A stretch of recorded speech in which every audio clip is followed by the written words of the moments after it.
America ప్రభుత్వ ఉద్యోగులకు కొత్త కష్టాలు వస్తున్నాయి. తాజాగా ఏంటయ్యాయంటే ఏదైతే ఇప్పుడున్నటువంటి ఉద్యోగులకి సంబంధించినటువంటి వ్యవహార శైలి అంటే ఒక పెద్ద చర్చ ప్రారంభించింది ట్రంప్ టీం. ఉద్యోగులు దాదాపుగా 30 లక్షల మంది దాకా ఉన్నారు.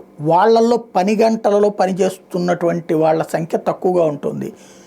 ప్రొడక్టివిటీ పరంగా చూస్తే ఈ 30 లక్షల మంది వర్క్ని ప్రైవేట్ సంస్థలో 10 లక్షల మందే చేస్తున్నారు. అదే వీళ్ళు 30 లక్షల మంది చేయాల్సి వస్తుంది. సెలవులు ఎక్కువ తీసుకుంటున్నారు, సమయపాలన చెయ్యట్లేదు. ఇది వీళ్ళు రైట్ చేసినటువంటి కాన్సెప్ట్.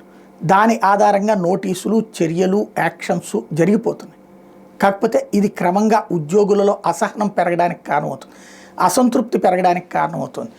ఓవరాల్గా ప్రభుత్వ సేవలుగానే ఉండాలి. ప్రభుత్వానికి అవుట్సోర్సింగ్ సేవలు ప్రైవేట్ నుంచి ఇవ్వాలి, కానీ ప్రైవేటుకి టోటల్గా ప్రభుత్వ సేవలను అప్పగించేటటువంటి విచిత్ర చర్యలకి పాల్పడుతున్నారు. రాజ్యాంగాన్ని నాశనం చేసే చర్య అంటూ ఇప్పుడు అక్కడ ఉద్యోగులు ఆందోళన బాట పట్టడానికి సిద్ధపడుతున్నారు.